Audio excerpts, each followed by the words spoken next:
Representative Tseng. First 6 minutes goes to Ms. Gallant. Excellency, Monday, 103 PLA aircraft and 9 PLA naval warships were detected around Taiwan, the most since the 91 that flew over in April. At what point is a formal invasion of Taiwan declared? Well, it has become a normal, a very usual practice that we see almost on a daily basis, that the incursions of the Chinese warplanes intruding into our ADIZ. And as we are approaching the presidential election, you are going to see more of that because this is part of the Chinese gray zone tactics to affect the sentiment in Taiwan in terms of which political party to support. Well, I want to point out that the purpose of this military exercise, including the incursion into our ADIZ by the warplanes, is there are different presidential candidates arguing for different scenarios.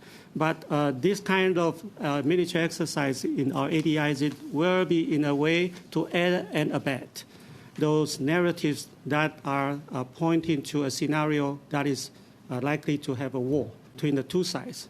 But of course, that may be intimidating some of the voters in Taiwan to vote for the candidates in favor of peace. And that, as a matter of fact, this is part of the cognitive warfare. So I want to urge you to pay attention to that possibility as well. Taiwan's exposed to political interference as well, election interference. How credible does Taipei think the threats by President Xi to launch continuous nuclear attacks on Japan until it surrenders unconditionally should Japan intervene in Beijing's invasion of Taiwan? So how seriously is Taipei taking that threat? As a matter of fact, China is speeding up its nuclear arsenal. Right now, the estimation is China is just about possessing 350 nuclear nuclear bombs, which is not able to present a kind of deterrence for the other powers to hold back with their retaliation. So, but China is speeding up its speed to build up its nuclear arsenal. So what is worrisome here is the fact that Mr. Putin using the use of nuclear weapons in Ukraine seems to be having some effect of more force-forward assistance from the Western camp to the Ukraine. Maybe Mr. Xi Jinping would see something that he can take advantage with the nuclear power. As a matter of fact, in his 20th Party Congress, which took place in October last year, he specifically mentioned about building up the nuclear powers as a strategic weapon for China to be able to use in the wartime. So I still think that it is something very alarming to us. How does the combined military might of the People's Republic of China and its allies measure up against those of Taiwan, the U.S., and all the allies of Taiwan? China doesn't have too many allies, does it? Actually, most of the Chinese allies are the so-called the ROC countries that are in difficulty, in troubles in different ways. The only ally that I mentioned able to pose some kind of threat is North Korea and Russia. And they are getting closer to each other recently. And this is really something that we should watch more. As the North Korean leader, Kim Jong-un, was in Russia only a week ago. And now they are already talking about Mr. Putin going to visit China next month. And the report goes that Mr. Kim is also visiting China in October. The purpose is to participate in the so-called Belt and Road Initiative Summit. This is the third time for this summit to take place in China.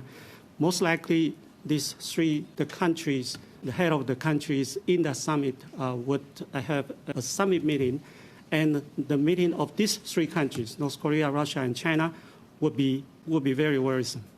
Recently, the government of Taipei offered the government of Canada assistance in combating PRC propaganda and political interference. To your knowledge, has our government taken advantage and acted upon that offer from Taipei? Very brief. We haven't got the response from the Canadian side yet. Thank you. Thank you, Ms. Gallant. Mr. Fisher, 6 minutes. Thank you very much, Mr. Chair. Gentlemen, thank you very much for joining us today in the National Defense Committee. We're seeing the rise of misinformation. We're seeing the rise of disinformation as a tool that certain states use to achieve their strategic goals, their strategic objectives. How is Taiwan being impacted by this trend, and what steps are they taking to combat this misinformation and disinformation? Well, no matter it's disinformation or misinformation, it's all part of their gray zone tactics. And it is also a part of their cognitive warfare. The purpose is really to penetrate into our society, and by planting the seed for disharmony. Especially, sometimes it's very effective, especially in the election time. And this is when you need to choose someone. And so it can be used as a strategy for affecting Taiwan's presidential election. But Taiwan has been facing this kind of situation for years. And our society has become much more mature in recent years and know how to deal with this.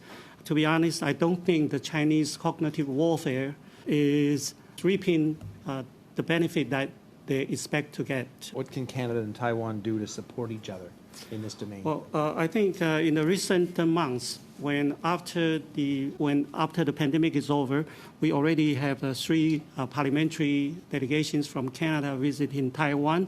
I think every one of them have programs in their itinerary, visiting officials or visiting our NGOs. That is really very active, very much in the center of our fight against disinformation. Those kind of communication, those kind of visit would be very conducive for our cooperation. There's a lot of discussion within the group of allies, particularly the U.S., around de-risking the supply chain, particularly with China. What, with respect to natural resources and critical minerals and advanced manufacturing, can you give us here at the committee any insight on where Canada and Taiwan can deepen our industrial and economic relationship? This supply chain issue is something we regard as very important now. There are dialogues going on between officials between our 2 countries, and we think that Canada is very fortunate to have a very important place to take in terms of the global supply chain. Specifically, I want to point out your critical minerals.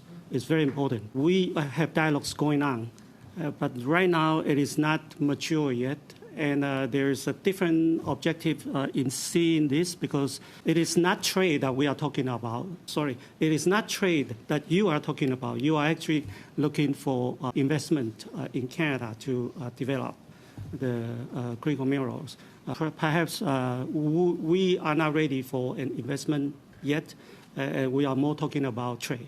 During your remarks, which we only allowed you 5 minutes, I would have loved to have heard a little bit more. You talked about the geopolitical stability, and you talked about the Cold War is over and a new one is dawning. Can you expand a little bit on that?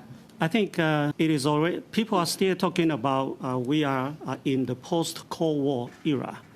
And as if after the end of the Cold War, there is a special period that we can designate in the international relations, and with some characteristics attached to that.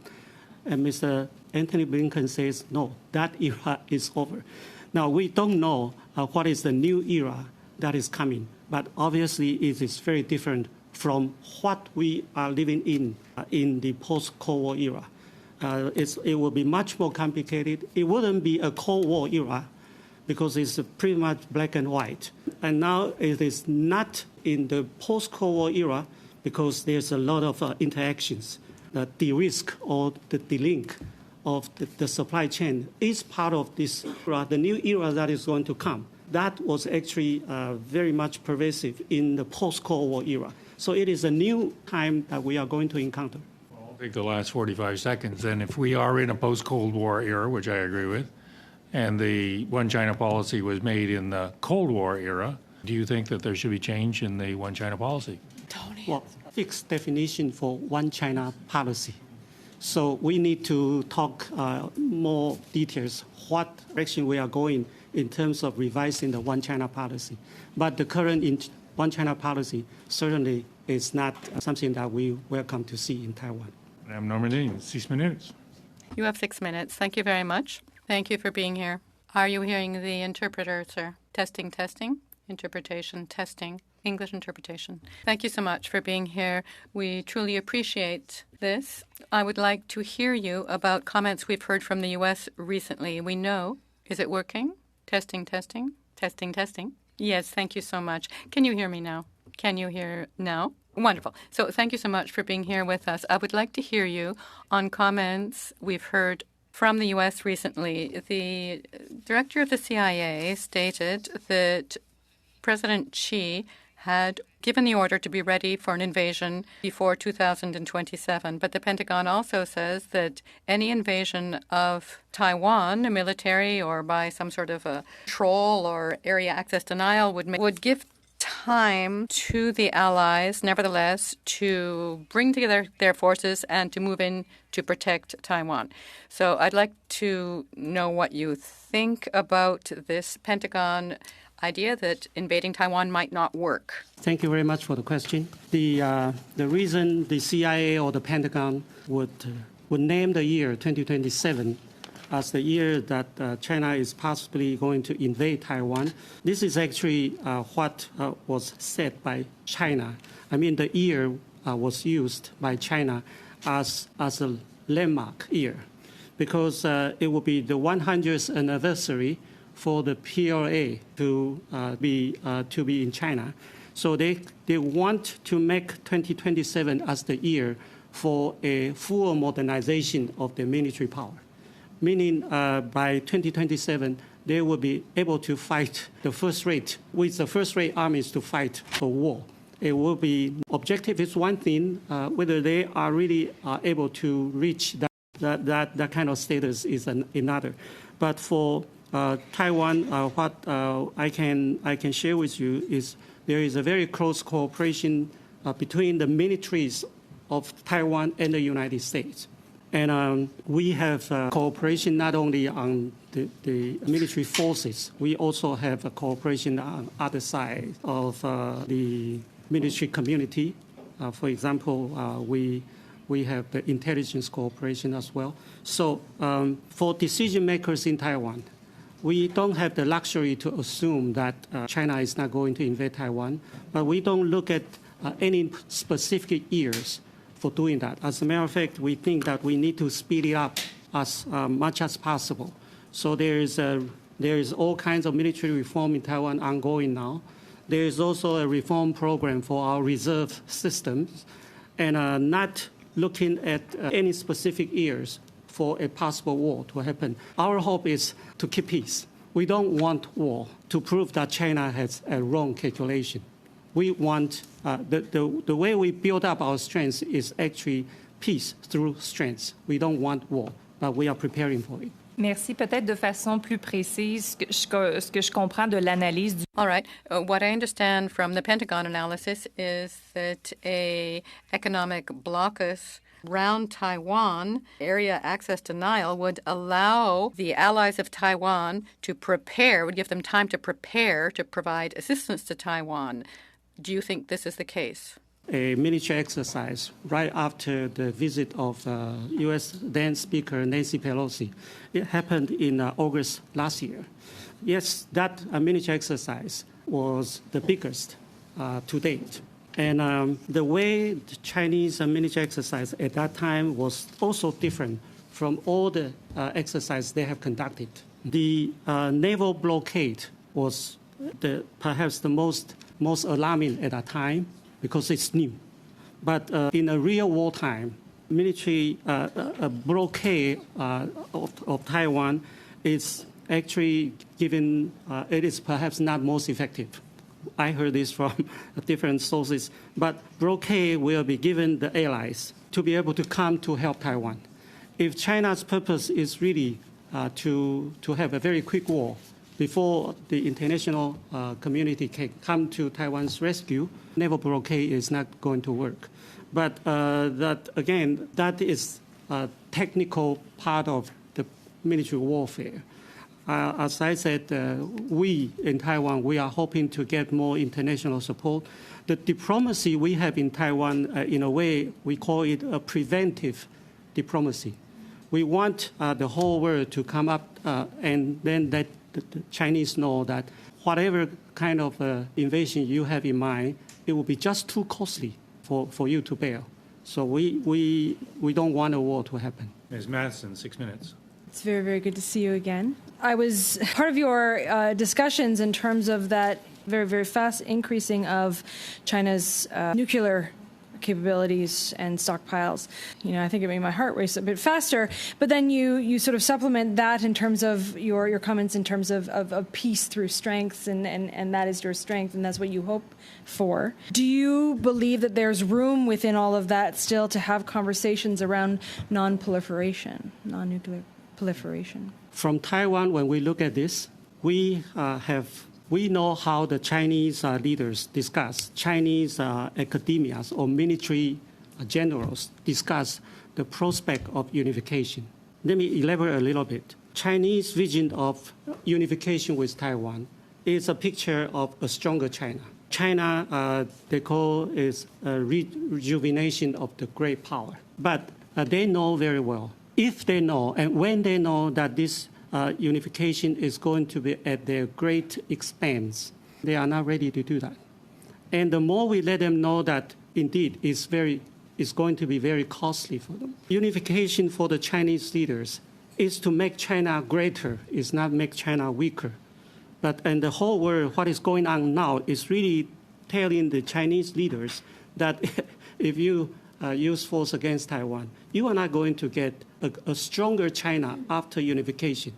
And so that is not what they are pursuing. You heard a lot of what we say in Taiwan, why we have the confidence. Now, this is one thing that we are confident. Of course, when we are, you can argue back that dictator may think things in an irrational way. But if that is the case, it's difficult to carry on a very reasonable discussion. But I'm telling you, right now, we don't see an invasion from China an imminent threat. You mentioned, of course, that increase of the Chinese PRC and their aircraft through your airspace and how that has its impacts. In terms of that cognitive warfare, we were talking when we had visited there about social media and, of course, all of the cyber attacks and so on. And it was mentioned that there was 1 million a day. Has that also increased? Do you have numbers on that? Yes. As a matter of fact, we have a real-time military activities in the. We have real time to report the military activities in the Taiwan Strait. It started only in September 2020. Before that, as a matter of fact, we didn't see much activities from the Chinese militaries, including Air Force. But after that, we decided that we should make it public because China like to have covert actions. They are more accustomed to do things not under the attention of the world. And when we decided to make it public, the pressure is on them. So whenever there is a military exercise in Taiwan or the incursions of the warplanes or warships, we make it public in Taiwan. You can read that. There is a website in our Ministry of National Defense. You can see it every day. And in fact, their intention, as I said, for now, is to affect our presidential election. But there is also one intention that is much more for a much longer term of effect. They want to change the status quo. They want to change the status quo of the medium line in the Taiwan Strait. But this is how we come to very much appreciate Canada as well, that you send your naval ships, warships, to transit in the Taiwan Strait. China sees Taiwan Strait as not an international water, but by your naval transit in the Taiwan Strait, you are defying what Beijing claims, that Taiwan is not in international water. So that is very important to us. Is that my time? Well, then I'll save it for next time, sir. Again with us, Ambassador. It's always good to see you. You know, lessons learned from the war in Ukraine and Russia's invasion. I know that Taiwan's taking this to heart and looking at what needs to happen. Taiwan to deal with Chinese aggression from Beijing. So, you know, we were very impressed with the indigenous military equipment that Taiwan's already been able to build. You mentioned last session about the fighter jets that you guys were able to test and get into production in 500 days. You know, we saw your capabilities with air defense as well as with missile systems. You have your own home-built warships. The biggest, and you know, looking at the daily reports that come in and you know, geopolitical updates in the region, and when you hear about 55 PLA aircraft flying around Taiwan, and then on top of that, Beijing sends, you know, multiple Navy ships into your economic zone. What are you doing to counter the subsurface threat? Because we always talk about air, we talk on the water, but I'm sure with the proliferation of submarines that China has been building over the last decade, that you guys haven't forgot about that either. I'm not a military officer, and so I can only offer you the knowledge to the best of my ability. We are developing our own submarine forces, and the first one will be completed, as it was reported, next year. For the first batch of the submarines, we have a contract of 8. So it's going to be a very important part of our self-defense. For now, again, we are working with our allies, U.S. and Japan, more than anyone else, in terms of surveillance of the activities undersea. We know that in the Taiwan Strait or the East China Sea or the Yellow Sea, they are not deep enough for the submarine activities. And so this is why China will not cave in their activities in the South China Sea, because South China Sea is the area that is deep enough for them to hide their submarines, and that they built in the Hainan province. So, and for that purpose, because if they have only one submarine basis, it's easy to monitor. You know how to do it. But so they need another alternative. They think the eastern side of Taiwan is most ideal. The eastern coast of Taiwan is very close to a very deep seabed in the Pacific. And so we don't take it lightly when they say that they have ambition for Taiwan. The threat level is actually not in the Taiwanese Strait or the Strait of Taiwan. It's actually on the Pacific side, well, yeah. and that's where you need to protect from. You mentioned the assistance that you've been able to get in cooperation from the United States and Japan, and I understand just this past few days that Japan didn't put in a defense attaché, but they did provide a military advisor, a retired officer from the Japanese Navy, I believe. Can Canada be doing more in working with Taiwan in deepening our military cooperation and relationship between our two defense forces? We certainly welcome more cooperation between our militaries. So enhanced military-to-military relationship is always very positive to us, especially we are the like-minded partners. But we also take into account the fact that Canada yourself are also trying to speed up, to build up your own naval forces. And the fact that you already have, according to your IPS, Indo-Pacific strategy, you are adding one more warship into the East Asia, the Indo-Pacific areas. So 3 ships to do the transit or the passage in the Indo-Pacific area is a very meaningful thing to us. We appreciate that very much. But there is something that we can do more, because, as I said, And going to have to be left for another question. Okay. So thank you. Maybe we should get you back for the procurement study. Ms. O'Connell, 5 minutes. Thank you, Mr. Chair. Thank you. Thank you all for being here today. You spoke a little bit about, well, you mentioned kind of that China doesn't have allies. It's, I think, built out of necessity. And so I want to talk a little bit about that. And you also mentioned the rejuvenation of a great power. And part of that strategy, and correct me if I'm wrong, but is to invest in certainly developing nations to build that necessity for a future use or allyship, I guess. So given that and China's economic situation, do you see that kind of those tentacles into other nations and countries, or I look at regions like Africa, South America, etc. Do you see that slowing down? And if so, do you see an opportunity for countries like Canada to help some of these developing nations develop so that they don't become so reliant on China's investments? Thank you for giving me this opportunity to elaborate what I said earlier. Well, I meant that, of course, if you have a vote in the UN system, you are going to see China getting a lot of vote. But that's not what I mean by allies.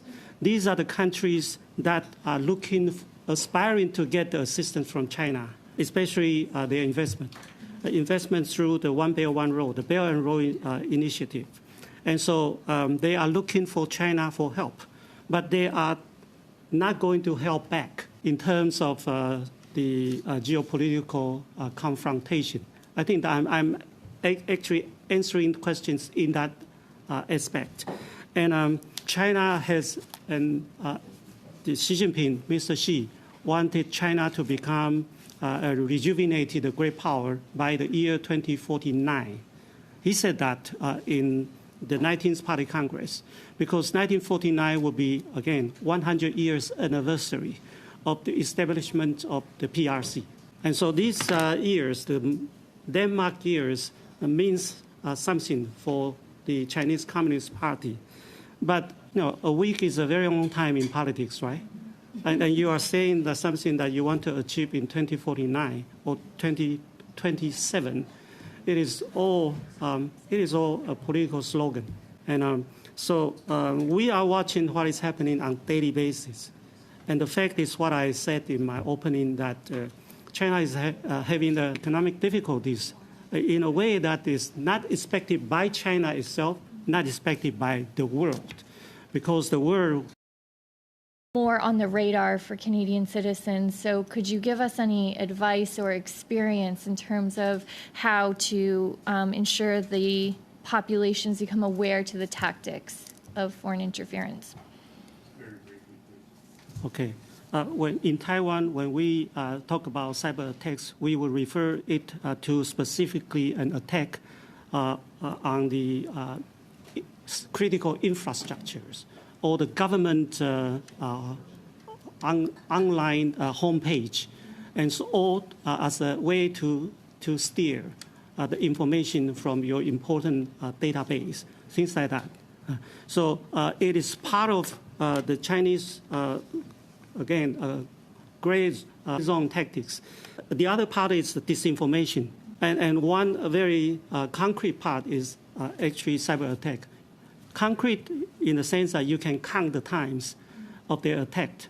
Okay, we're going to have to, unfortunately, leave it there. I apologize, but insincerely. Yeah. Yes. It would be delightful if we could actually get the Minister from Digital Affairs here. I think all of us who went on that trip were just very impressed by how Taiwan handles cognitive warfare and cyber attacks. Madame Normandine, 2.5 minutes. Merci beaucoup. Thank you very much. We heard earlier Taiwan is completely autonomous for the production of its military capacities, and I understand that it is almost impossible to get supplies on the international market for defense system. So maybe my question has two aspects. I would like to know why it is so difficult to get your supplies on international markets, and also, is this a situation that should change in the future? Would it be advantageous to Taiwan that we could offer more support for the production of military weaponry? What did you say is difficult to put into the international market? No, It is difficult to resupply yourself on international market for defense system. We have a very unique international status. And the U.S. is actually the only country that have a security commitment to Taiwan, to a lesser extent Japan. But U.S. has a law. The law is called Taiwan Relations Act, in which there is a very clear stipulation that the peace and stability in the Taiwan Strait is taken with grave concern. So, and also in that same part of the Taiwan Relations Act, the U.S. would provide self-defense weaponry to Taiwan. But as time goes on, as America, we get more than that kind of support from the United States. It is proportionate to the threat we face from mainland China. And so international market it used to be possible, but it is now because of the intimidation from mainland China.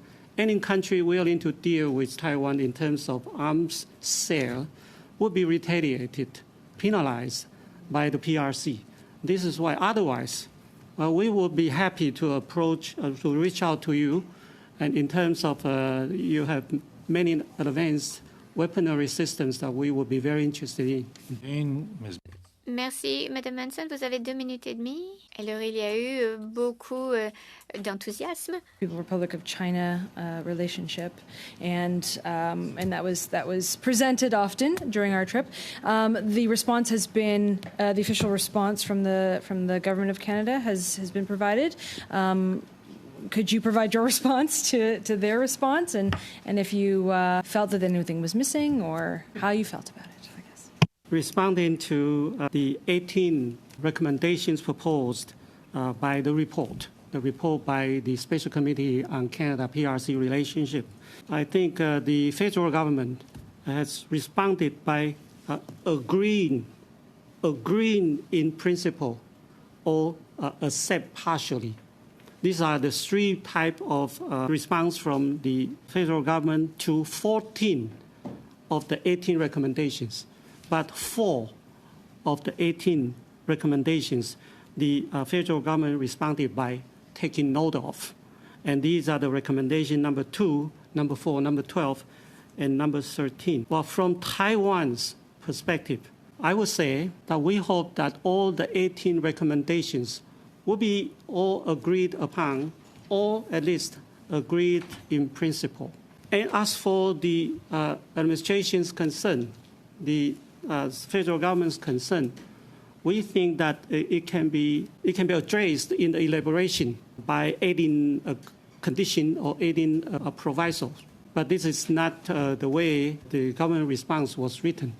So I think I say this in the spirit of friendship.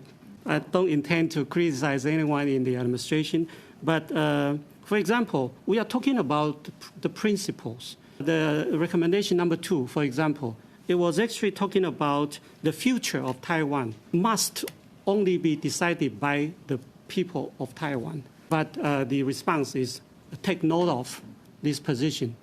I believe when the Special Committee of Canada-PRC relationship laid out this recommendation, it has deliberated enough internally, and the concern from Taiwan as well as from the Special Committee, I think this is a matter of principle, a principle that reflects the fundamental values, fundamental spirits of democracy, and that is most important. And as the worry from the administration that Taiwan may take this recommendation and to change its policy, to change the status quo, I think that's a little bit far-fetched because it is not our current policy, and this is not going to happen. Mr. Kelly, 5 minutes. I'll allow you to continue if you'd like. It was a fantastic, that was a good question, and your testimony was, I think, quite important. To the other recommendations that has been taken with some kind of reservation from the federal government, they can address the issues in a way that would seem leaving more flexibilities for us to work out.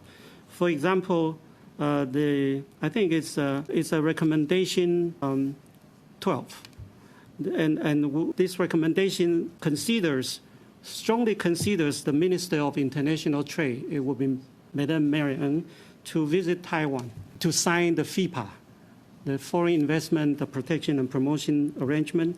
And the response from the government is to be consistent with the established practice, and this FIPA is to be signed by the heads of the Canadian Trade Office in Taipei and the Taipei Economic and Cultural Office in Canada. That would be myself and my counterpart, Mr. Jim Nichol in Taipei.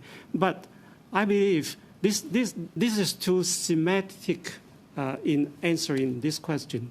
I mean, if you have a minister of international trade visiting Taiwan, she doesn't have to be there to sign this. She's welcome to visit anytime, because the purpose is to promote international trade between us. So this kind of response from the federal government, to me, is a little bit too legalistic. We can work out. We can work out ways. So I hope that further communications can be carried out between officials of our two sides, so we can address the misunderstandings behind it. I say all this in the spirit of friendship. Now, I've got, I think, a bit of time here. Good. So if we move then to back to cyber threats and the countering of state-generated misinformation, disinformation that we know that the PRC engages in, and we know that you've been dealing with this for perhaps with much more knowledge and more intensely than we have in Canada. Is there anything more that you can tell us about how Taiwan is able to deal so quickly with instances of attacks from the PRC? It's not fair to make comparisons between Taiwan and Canada, because you probably only encounter that for 2019 and 2021 elections. For most of the time, you would think that is a peacetime. For Taiwan, we are facing this on a daily basis. It's only getting more serious when the national election comes. So naturally, we are more experienced. And naturally, we have developed a kind of a resistance. We are more resilient in facing China's cyber attack or disinformation campaign. We have our systems how to respond to the cyber attack. We have code red, code yellow, and final moments of Ms. Gallant's testimony. If I just want to make sure that I got this clearly, she had asked if there was an offer to actually work with the Canadian government, whether that had been accepted. You said no, that there's no response, or the offer was rejected. What's happened? What's the status of Taiwan being able to work with Canada to help us with this growing problem? This proposal comes from my foreign minister, so I will consider the response will be from his counterpart or from the GAC at least. But if we are not talking about that kind of cooperation, I would say the cooperation is already going on in a different way. That the visit of the parliamentary members to Taiwan, talking to our people who are really on hand, doing this kind of protections on cyber attack or disinformation, we learn from each other. We learn from each other. So that kind of we are strong. The members who have visited Taiwan knows that very well, because we are not only talking about protecting our society from the government policies. It is actually a general mobilization from our civic society. The NGOs play a very important role, and they help our people to be better educated. It is a social awareness among our people. They know that we need to learn how to discern disinformation and not true news, true story. Going to have to finish it off. You are not wrong in the very sophisticated way that Taiwan responds to cyber attacks, and it would be a benefit for this committee to have direct testimony on that. But that's not what we're talking about today. And with that, we're going to have Ms. Lalonde finish it off. 5 minutes, please. Thank you very much, Mr. Chair. and through you. First, I want to say thank you. Thank you for coming today. I know for me, this is my first week in this capacity, in this committee. And what I'm hearing is hope, resilience, and I would say furthermore, a desire to enhance the friendship between both of our countries. So thank you. You did mention at one point, and I believe from all my notes, that you were talking about misinformation. My colleague had talked, but you did reflect that you've been more transparent. You've been educating the people of Taiwan about everything that is being shared that's misinforming your people. Can you elaborate a little bit more for us about how has this helped within your country, this decision? Thank you for giving this opportunity to elaborate a little bit. I think for democracies, transparency sometimes is regarded as our weakness because the authoritarian regimes simply use our transparency to penetrate into our society. But when the transparency is used in the right way and together with the effective public communication, transparency can be our strength. And this is how we perceive it in Taiwan.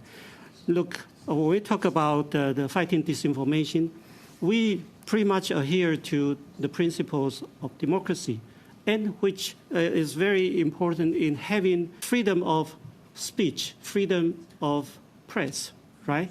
So even if we know that this is a disinformation, we forbid people to speak up. It is actually, what we are doing is not, it's always a response to a fake news or a disinformation. But that's okay. The more we do that, our people would know, really. We have several different kind of apps, telling our people how to discern. These are it's a voluntary, the people who volunteers to do this to be of service to the country, to the society. So again, transparency is our strength. Thank you very much for this.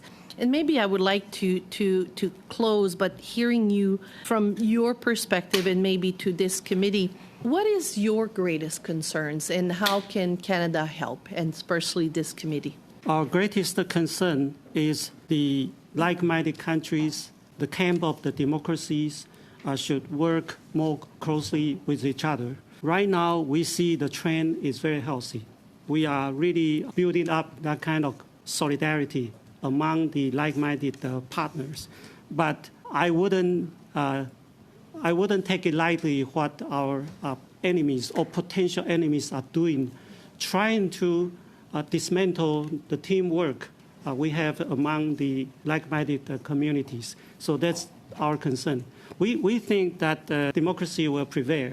I like to believe that too, sir, and thank you for this. Chair, I would end by this. Thank you. That is an excellent note on which to end. And Representative Tseng, I appreciate your coming before the committee and sharing your thoughts.